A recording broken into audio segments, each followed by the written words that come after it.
بھی سنا دیں، وبشر الذین آمنوا وعملوا الصالحات ان لهم جنات تجری من تحتها الانہار۔ یہ آیت پڑھ کر اس آیت کا کوئی ترجمہ و مختصر سی تفسیر کر لیں۔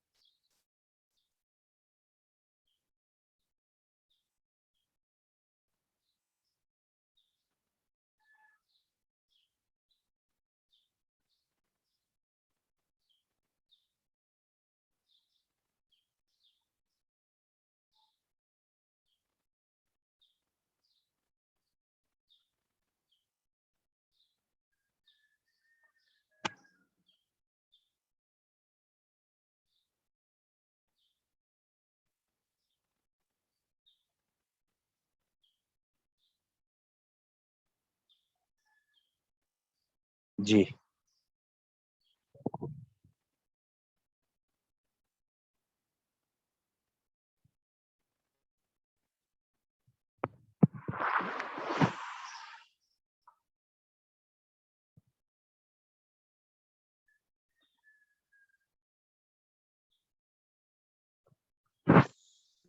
وبشر الذین آمنوا وعملوا الصالحات، اس آیت کا کوئی ترجمہ اور مختصر سی تفسیر کر لے اگر کسی کو آتا ہو۔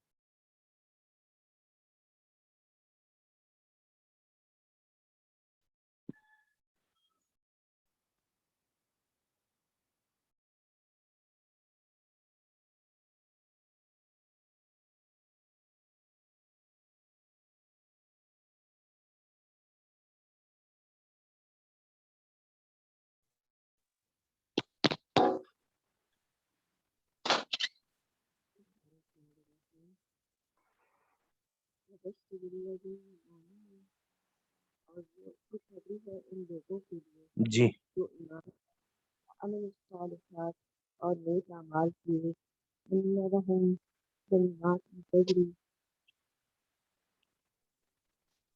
ٹھیک ہے، سناتے ان جائیں۔ لهم جنات تجری من الانہار، ان کو دی جائے گی ایسی جنت جس کے نیچے نہریں بہتی ہوں گی۔ جی، جنات تجری من تحتها الانہار، ان یعنی مومنین کو خوشخبری دے دیجئے ان جنتوں کی جن کے نیچے نہریں بہتی ہوں گی۔ کیا مراد ہے اس سے؟ یعنی جنت ایسی ہوگی جس میں یعنی ہاں ضمیر کا مرجع کیا ہے؟ باغات ہوں کس کے نیچے سے نہریں بہتی ہوں گی؟ باغات ہوں جی، درخت، یہ نہریں ایسے ہوں گی کہ اس کے دائیں بائیں درخت ہوں گے۔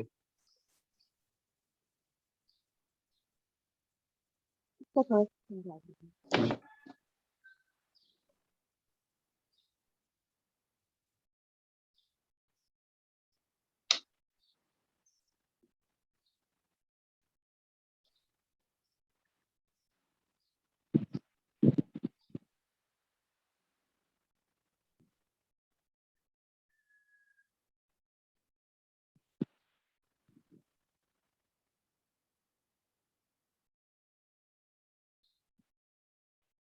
ٹھیک ہے، آگے پڑھتے ہیں۔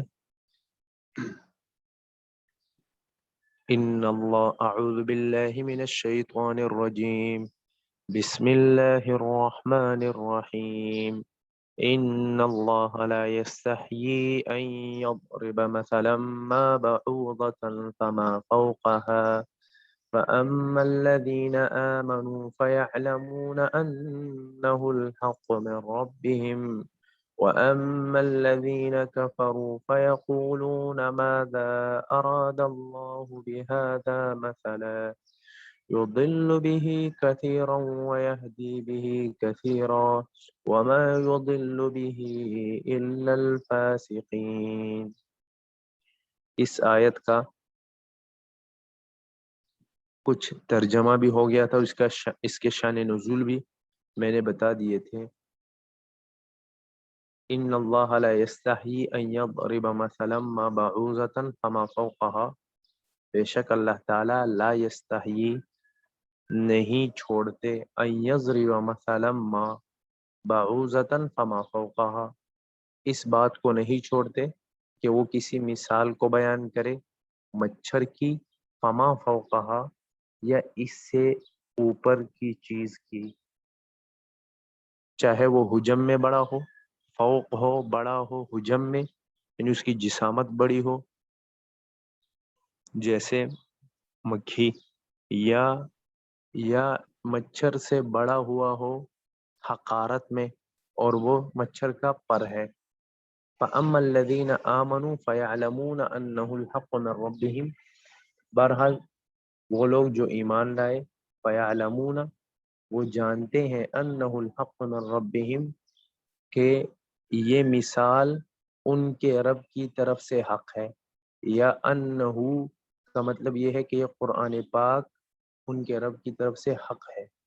وَأَمَّا الَّذِينَ كَفَرُوا، اور جو کافر ہیں، فَيَقُولُونَ تو وہ یہ کہتے ہیں، ماذا اراد اللہ بہذا مثلا، کہ اللہ تعالیٰ نے اس مثال سے کس چیز کا ارادہ کیا، یعنی یہ بطور انکار کے کہتے ہیں، استہزاء کرتے ہیں کہ اللہ تعالیٰ نے اتنی چھوٹی چھوٹی چیزوں کی مثالیں بیان کی ہیں جو یہ اللہ تعالیٰ کے کلام کے مناسب نہیں، لہٰذا یہ اللہ کا کلام نہیں ہے بلکہ انسان کا کلام ہے۔ یضل به کثیرا ویہدی به کثیرا، اللہ تعالیٰ اس کے ذریعے ان مثالوں کے ذریعے بہت ساروں کو گمراہ کرتے ہیں، یعنی منافقین یا کفار جو ہیں ان کو گمراہ کرتے ہیں، اور ویہدی به کثیرا، اور اس مثال کے ذریعے بہت سو کو ہدایت دیتے ہیں۔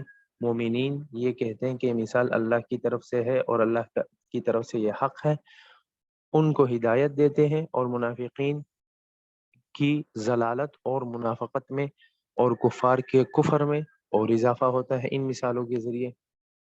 وما یضل به الا الفاسقین، اور اللہ تعالیٰ اس مثالوں کے ذریعے، ان مثال کے ذریعے گمراہ نہیں کرتے مگر فاسقوں کو۔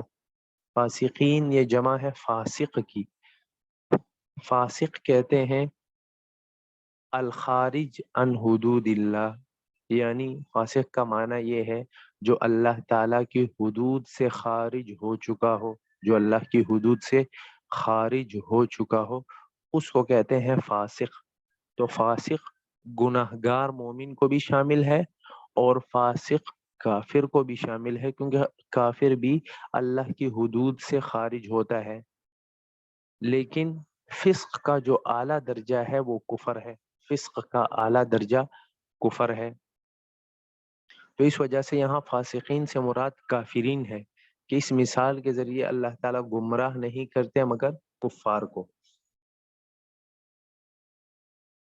الذين ينقضون عهد الله من بعد ميثاقه ويقطعون ما أمر الله به أن يوصل ويفسدون في الأرض أولئك هم الخاسرون۔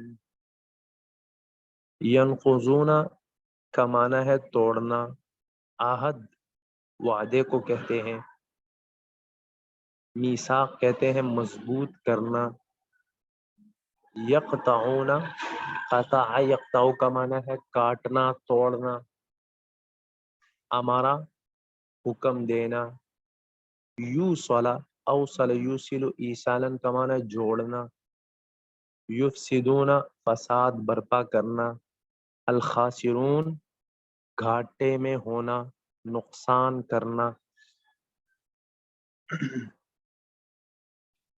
الذین ينقضون عہد اللہ من بعد میثاقی، وہ لوگ جو اللہ تعالیٰ کے وعدے کو، اللہ تعالیٰ کے عہد کو توڑتے ہیں، من بعد میثاقہ اس کو مضبوط کرنے کے بعد، وَيَقْطَعُونَ مَا أَمَرَ اللَّهُ بِهِ أَن يُوصَلَ اور وہ توڑتے ہیں جس کے جوڑنے کا اللہ تعالیٰ نے حکم دیا ہے، وَيُفْسِدُونَ فِي الْأَرْضِ اور وہ زمین میں فساد برپا کرتے ہیں، اولئک هم الخاسرون یہی لوگ خسارے میں ہیں، نقصان میں ہیں۔ اس آیت میں اللہ تعالیٰ نے فاسقین کی صفات بیان کی ہے کہ فاسقین میں یہ صفات پائی جاتی ہیں۔ پہلی صفت ان کی کیا ہے؟ لیکن یہ ان فاسقین سے پہلے بھی میں نے کہہ دیا کہ ان فاسقین سے مراد کفار ہے، مومن گناہگار اس سے مراد نہیں۔ الذین ینقضون عہد اللہ من بعد میثاقہ، ان فاسقوں کی صفت کیا ہے؟ یہ ہے کہ جو اللہ تعالیٰ کے وعدے کو توڑتے ہیں اس کے پکا کرنے کے بعد۔ اس وعدے سے کیا مراد ہے؟ اس میں مفسرین کے اقوال مختلف ہیں۔ بعض مفسرین تو یہ کہتے ہیں اس عہد سے مراد وہ عہد ہے جو اللہ تعالیٰ نے فطری طور پر انسان کے دماغ میں اللہ تعالیٰ کے ایک ہونے پر جو فطری طور پر جو دلیل اور جو میلان رکھا ہے، اس عہد سے مراد وہ عہد ہے، کیونکہ حدیث میں آتا ہے کل مولود یولد علی الفطرہ فابواہ یہودانہ او ینصرانہ او یمجسانہ، کہ ہر بچہ وہ فطرت اسلام پر پیدا ہوتا ہے لیکن ان کے والدین وہ ان کو یہودی یا نصرانی یا مجوسی بنا لیتے ہیں۔ تو یا تو اس عہد سے مراد وہ عہد ہے جو ہر بچے کے یعنی ہر آدمی کے ذہن میں فطری طور پر موجود ہوتا ہے، اللہ تعالیٰ کے وجود پر دلائل، اللہ تعالیٰ کی وحدانیت پر جو اس کی طرف ذہن میں میلان موجود ہوتا ہے وہ مراد ہے۔ یہ اس عہد سے مراد عہد الست ہے۔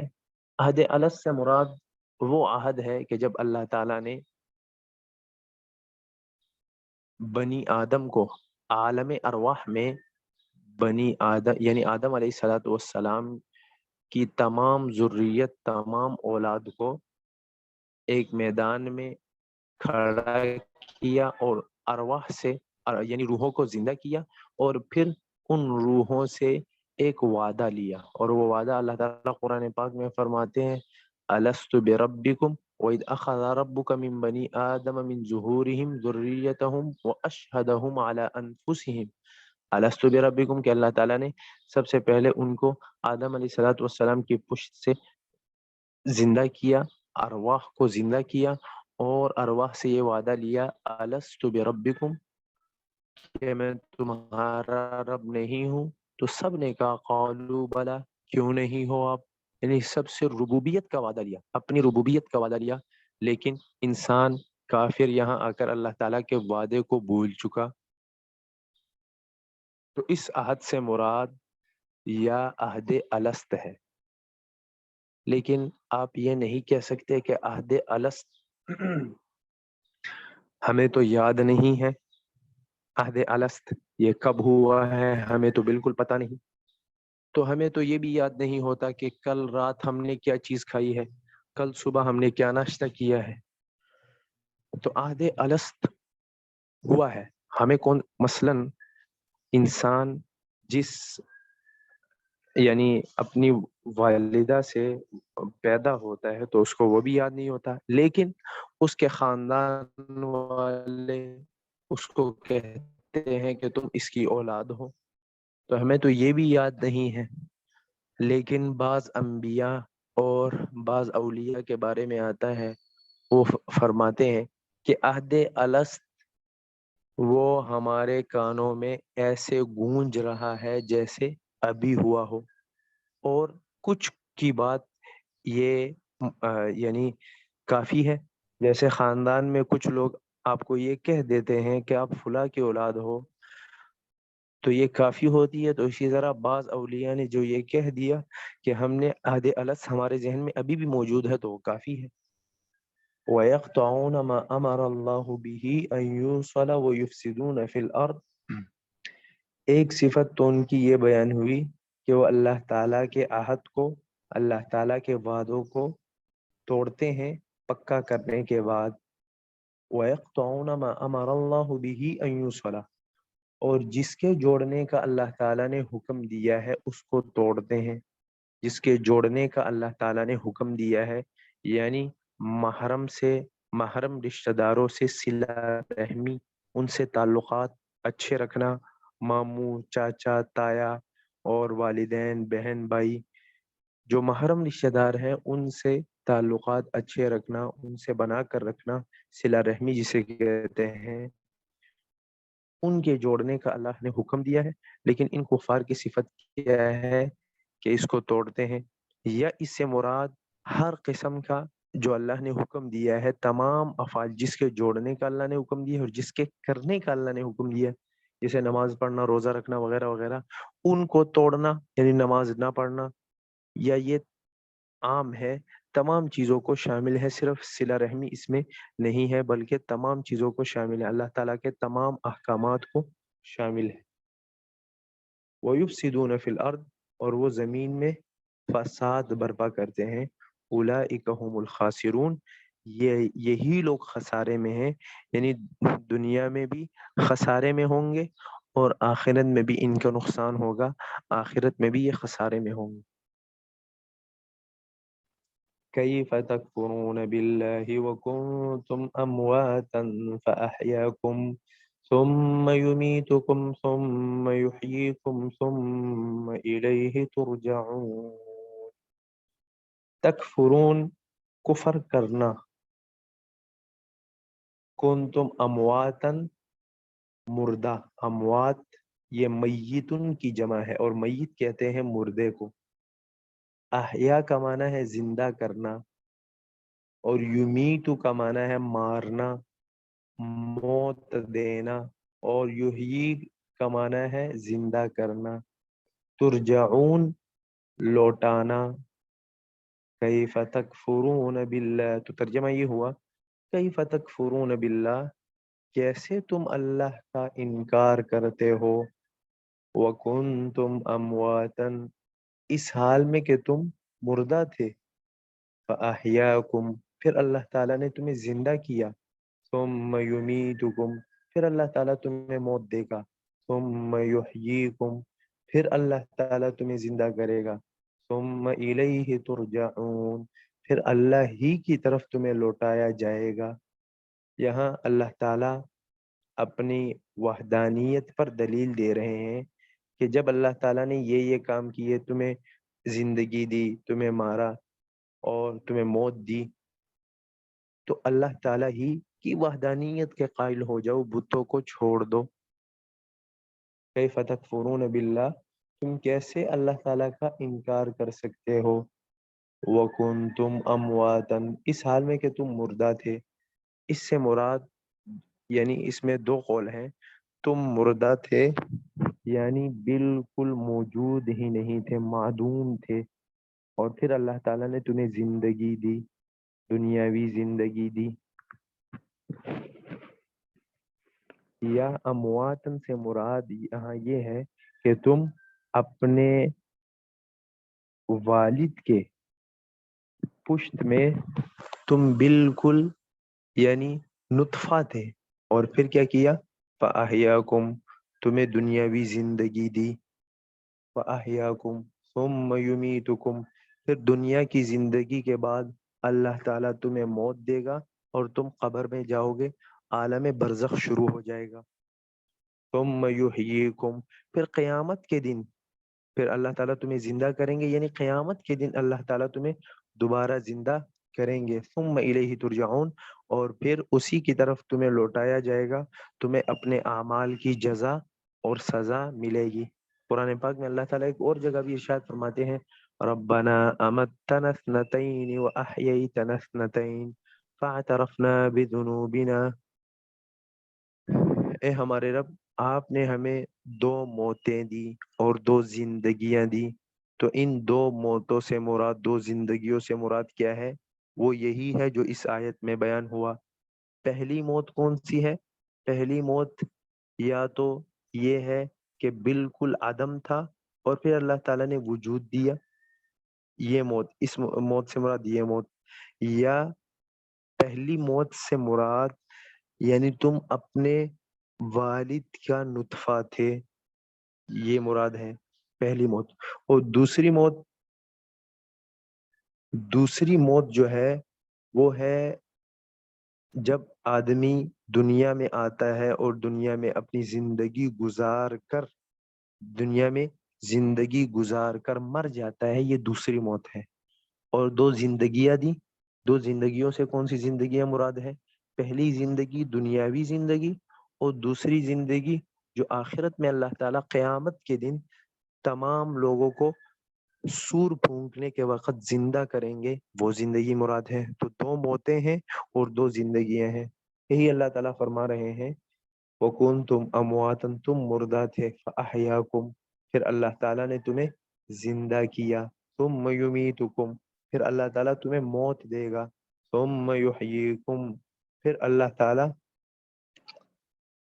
تمہیں زندہ کرے گا، ثُمَّ إِلَيْهِ تُرْجَعُونَ، پھر اسی کی طرف تم لوٹائے جاؤ گے۔ وَالَّذِي خَلَقَ لَكُم مَّا فِي الْأَرْضِ جَمِيعًا ثُمَّ اسْتَوَىٰ إِلَى السَّمَاءِ فَسَوَّاهُنَّ سَبْعَ سَمَاوَاتٍ وَهُوَ بِكُلِّ شَيْءٍ عَلِيمٌ۔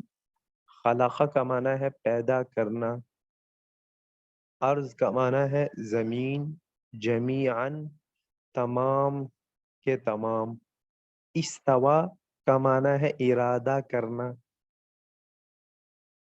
سوا کا معنی سوا یسوی تسویتاً برابر کرنا، برابر پیدا کرنا، سبع سماوات سات آسمان، علیم جاننے والا، والذی خلق لکم ما فی الارض جمیعا، اللہ تعالیٰ کی ذات وہ ہے جس نے تمہارے لیے پیدا کیا ما فی الارض جمیعا، جو زمین میں ہے وہ تمام کا تمام، ثم استوى الى السماء، پھر اللہ تعالیٰ نے آسمان کی طرف قصد کیا، فسواہن سبع سماوات، پھر اللہ تعالیٰ نے آسمانوں کو سات آسمان ٹھیک ٹھیک بنایا، وَهُوَ بِكُلِّ شَيْءٍ عَلِيمٌ، اور اللہ تعالیٰ ہر چیز کو جاننے والے ہیں۔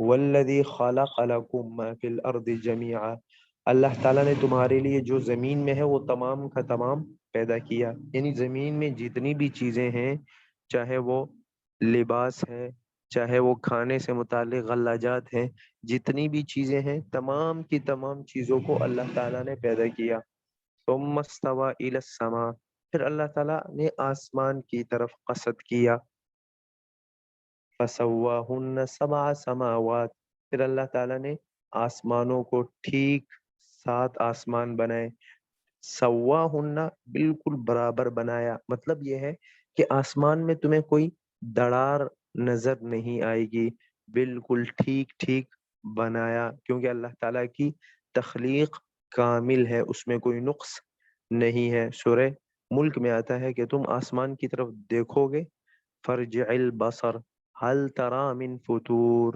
تمہاری نظر واپس لوٹ آئے گی لیکن تم آسمان میں کوئی فطور، کوئی نقص نہ نکال سکو گے۔ وَهُوَ بِكُلِّ شَيْءٍ عَلِيمٌ، اور اللہ تعالیٰ ہر چیز کو جاننے والا ہے، اللہ تعالیٰ کا علم ہر چیز پر محیط ہے۔ یہاں اس آیت میں یہ فرمایا گیا، اللہ تعالیٰ نے یہ فرمایا ہے کہ اللہ تعالیٰ نے پہلے زمین بنائی، ثم استوى الى السماء، پھر زمین بنانے کے بعد آسمان بنائے، تو پہلے زمین بنی ہے یا آسمان بنے ہیں؟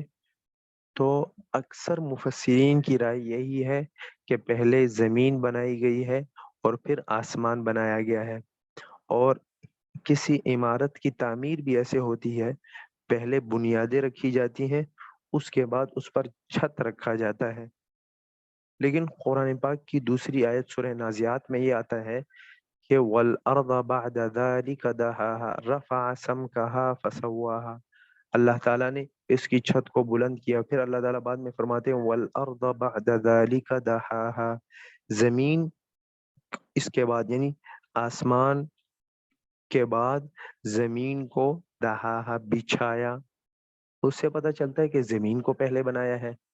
تو اس تعارض کو ختم کرنے کے لیے ہم یہ کہتے ہیں کہ اصل میں ہوا یہ ہے کہ زمین کی تخلیق، زمین کا جو مادہ ہے پہلے وہ بنایا گیا، پھر آسمان کا مادہ بنایا گیا، پھر اس کے بعد زمین کو بچھایا گیا، یا تو زمین ایک ڈھیر تھی اور اس کو بچھایا گیا، یا تو دہاہا سے مراد یہ ہے کہ زمین کو بچھایا، اور یا دہاہا سے مراد یہ ہے کہ زمین کے اندر جو اللہ تعالیٰ نے چیزیں پوشیدہ رکھی تھی اس کو باہر نکالا، نے اللہ تعالیٰ نے زمین میں درخت پوشیدہ رکھے تھے اس کو نکالا، اور اسی طرح اللہ تعالیٰ نے اور قسم قسم کی معدنیات اور قسم قسم کے ذخائر پوشیدہ رکھے تھے۔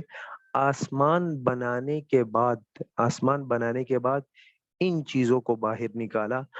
تو آیت کا مطلب یہ ہوا کہ پہلے زمین کا مادہ بنایا گیا، پھر آسمان بنایا گیا، پھر آسمان بنانے کے بعد زمین میں جو چیزیں پوشیدہ رکھی تھی اللہ تعالیٰ نے ان کو نکالا۔ تو اس آیت میں مراد کہ زمین کو جو پہلے بنایا گیا ہے، مادہ مراد ہے کہ زمین کا جو مادہ ہے وہ پہلے بنایا گیا، اور اس آیت میں وَالْأَرْضَ بَعْدَ ذَلِكَ دَحَاهَا کہ زمین کو اس کے بعد بچھایا گیا، اس سے مراد یہ ہے کہ مادہ تو آسمان سے پہلے بنا ہے، لیکن اس میں جو چیزیں پوشیدہ رکھی ہوئی تھی اس کو جو نکالا گیا ہے وہ آسمان بنانے کے بعد نکالا گیا ہے۔ تو تعارض آیات میں نہ رہا۔ وَإِذْ قَالَ رَبُّكَ لِلْمَلَائِكَةِ إِنِّي جَاعِلٌ فِي الْأَرْضِ خَلِيفَةً قالوا أتجعل فيها من يفسد فيها ويسفك الدماء ونحن نسبح بحمدك ونقدس لك قال إني أعلم ما لا تعلمون۔ ملائکہ یہ فرشتوں کو کہتے ہیں، اور جاعل بنانے والا، خلیفتاً خلیفہ، یفسدو، یفسدو کا معنی ہے فساد برپا کرنا، یسفک الدماء، یہ یسفکو بہانا، دماء، دماء یہ جمع ہے دمن کی، اور دم عربی میں کہتے ہیں خون کو۔ نسبح تسبیح بیان کرنا، ہم کہتے ہیں تعریف، نقدس پاکی بیان کرنا۔ تو ترجمہ یہ ہوا وَإِذْ قَالَ رَبُّكَ لِلْمَلَائِكَةِ إِنِّي جَاعِلٌ فِي الْأَرْضِ خَلِيفَةً، اور یاد کرو اس وقت کو کہ جس وقت آپ کے رب نے فرشتوں سے کہا، اذ قال ربک للملائکۃ، جب آپ کے رب نے فرشتوں سے کہا، انی جاعل فی الارض خلیفہ، کہ میں زمین میں خلیفہ بنانے والا ہوں۔ قالوا تو فرشتوں نے کہا، اتجعل فیہا من یفسد فیہا، کیا آپ زمین میں اس شخص کو بنائیں گے خلیفہ، من یفسد فیہا جو زمین میں فساد کرے گا، وَيَسْفِكُ الدِّمَاءَ اور خون بہائے گا، وَنَحْنُ نُسَبِّحُ بِحَمْدِكَ اور ہم آپ کی حمد، آپ کی تعریف میں تسبیح بیان کرتے ہیں، وَنُقَدِّسُ لَكَ اور ہم آپ کے لیے پاکی بیان کرتے ہیں۔ قال انی اعلم ما لا تعلمون، تو اللہ تعالیٰ نے فرمایا انی اعلم جو میں جانتا ہوں، ما لا تعلمون وہ تم نہیں جانتے، میں وہ جانتا ہوں، ما لا تعلمون جو تم نہیں جانتے۔ وَإِذْ قَالَ رَبُّكَ لِلْمَلَائِكَةِ جب آپ کے رب نے فرشتوں سے کہا، یہ ملائکہ الوکتن سے ہے، الوکہ کہتے ہیں بھیجنا، تو ملائکہ کو بھی، فرشتوں کو بھی ملائکہ اس لیے کہتے ہیں کہ ان کو بھیجا جاتا ہے، بعضوں کو نبی کی طرف پیغام دینے کے لیے بھیجا جاتا ہے، بعضوں کو اور کاموں کے لیے بھیجا جاتا ہے، تو اس وجہ سے ان کو ملائکہ کہا جاتا ہے۔ جب آپ کے رب نے فرشتوں سے کہا انی جاعل فی الارض خلیفہ، کہ میں زمین میں ایک خلیفہ بنانے والا ہوں، زمین میں ایک خلیفہ بنانے والا، اور یہ آیت بھی حضرت آدم علیہ السلام پر کو، یعنی بنی آدم پر احسان کا تذکرہ ہو رہا ہے کہ آپ کے والد آدم کو میں نے خلیفہ بنایا، تو باپ پر احسان بیٹوں پر احسان ہوتا ہے۔ انی جاعل فی الارض خلیفہ کہ میں زمین میں ایک خلیفہ بنانے والا ہوں۔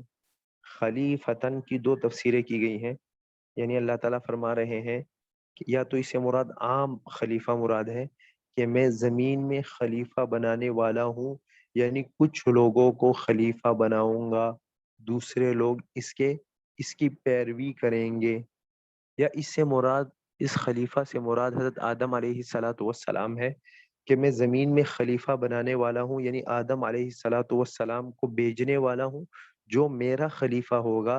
اور خلافت کس چیز میں ہوگی؟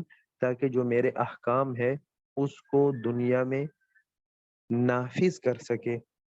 قالوا، تو فرشتوں نے کہا اتجعل فیہا من یفسد فیہا، کہ آپ زمین میں ایسے آدمی کو خلیفہ بنائیں گے جو زمین میں فساد کرے گا، ویسفک الدماء، اور خون بہائے گا۔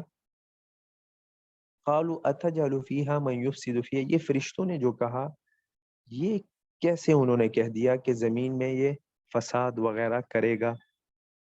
اس کا جواب کیا ہے کہ فرشتوں کو کیسے پتہ چلا، حالانکہ ابھی تو حضرت آدم علیہ الصلوۃ والسلام کو پیدا نہیں کیا گیا، ابھی انسان دنیا میں آیا ہی نہیں تھا، تو فرشتوں کو کیسے پتہ چلا کہ یہ فساد کریں گے؟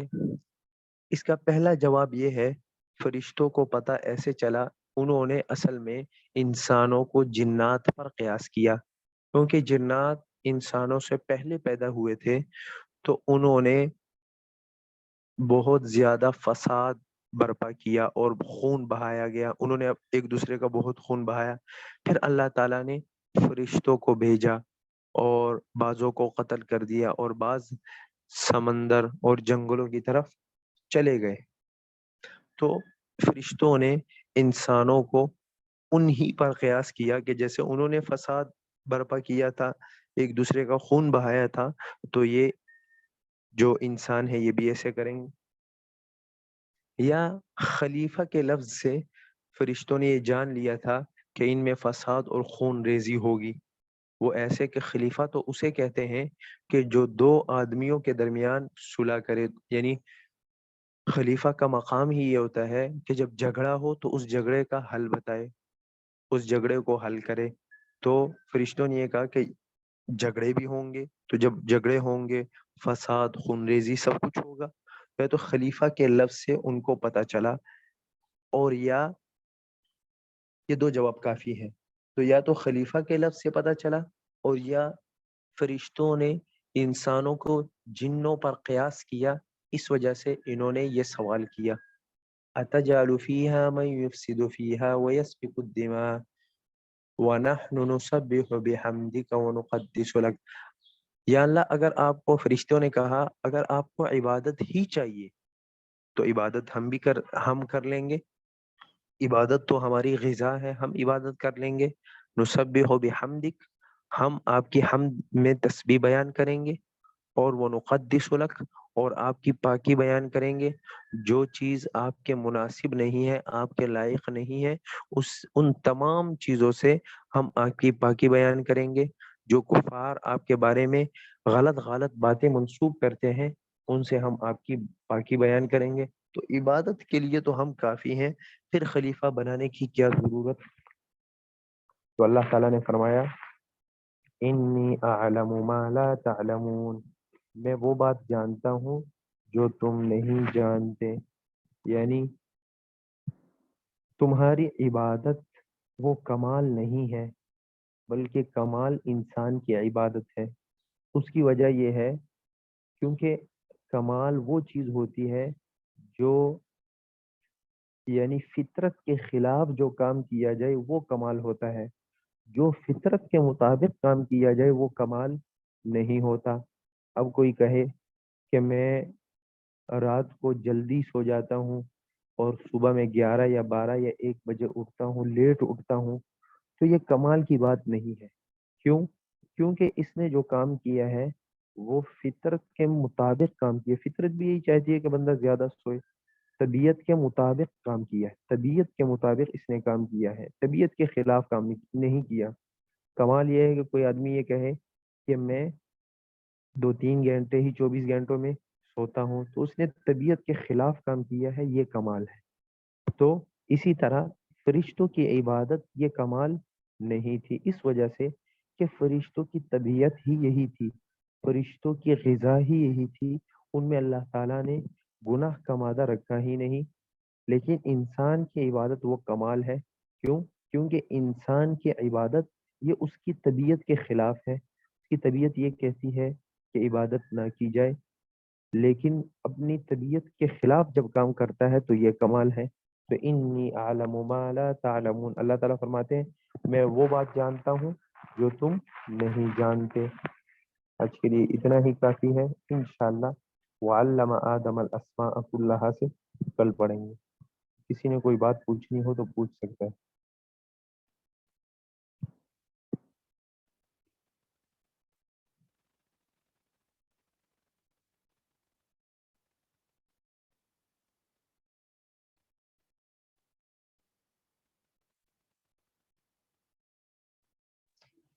السلام علیکم۔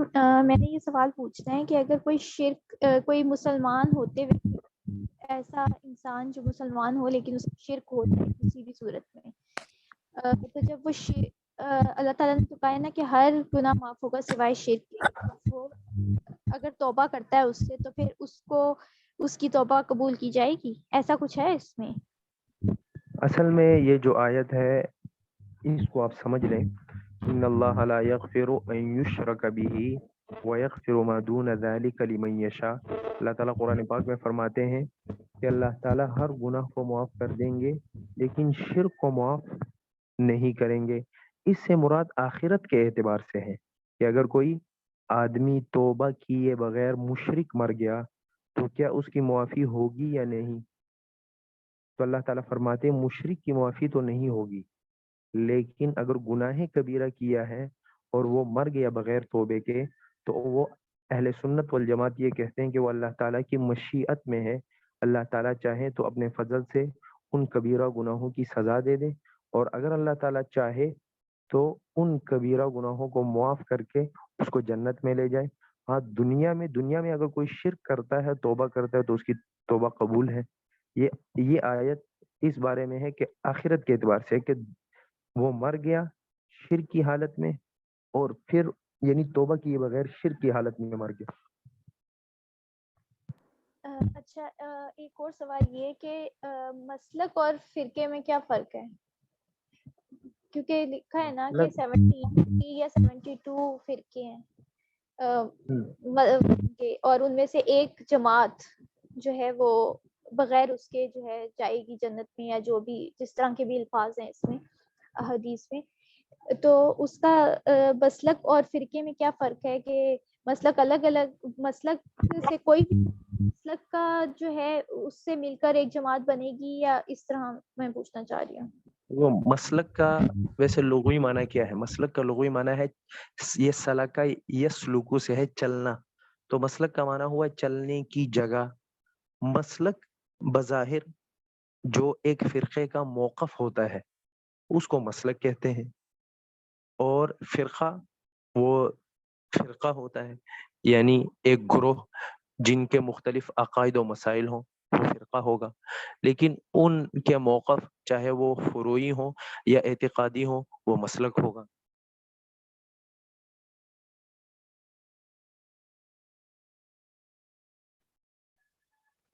جی کوئی اور بات پوچھنی ہو؟ اس آیت کو ایک دفعہ آپ پھر لفظی معنی بنا دیں گے، الذین ینقضون یقطعون ما امر اللہ به، یہ والا؟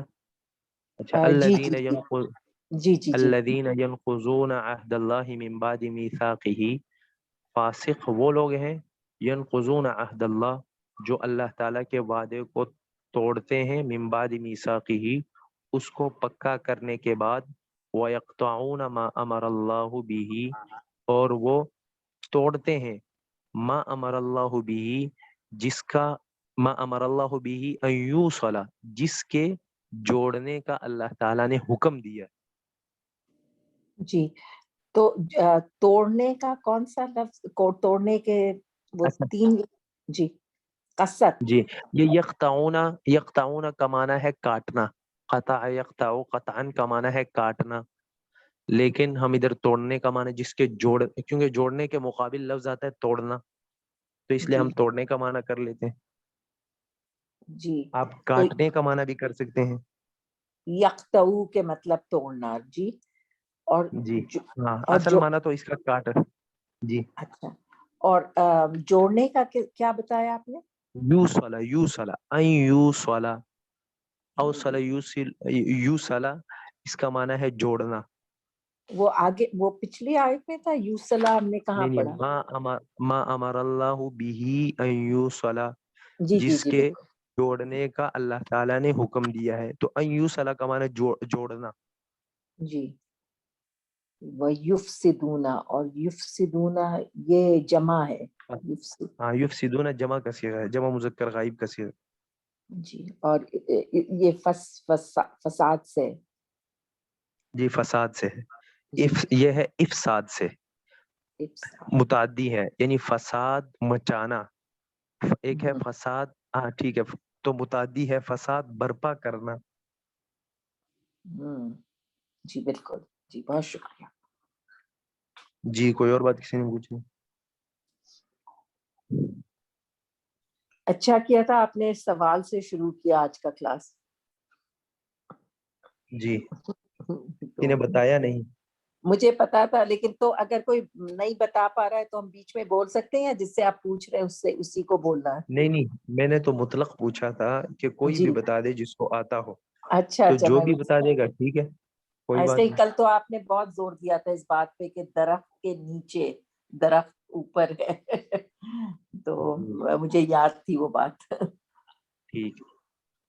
ٹھیک ہے. سبحانک اللہم و بحمدک و نشہد ان لا الہ الا انت نستغفرک و نتوب الیک. السلام علیکم.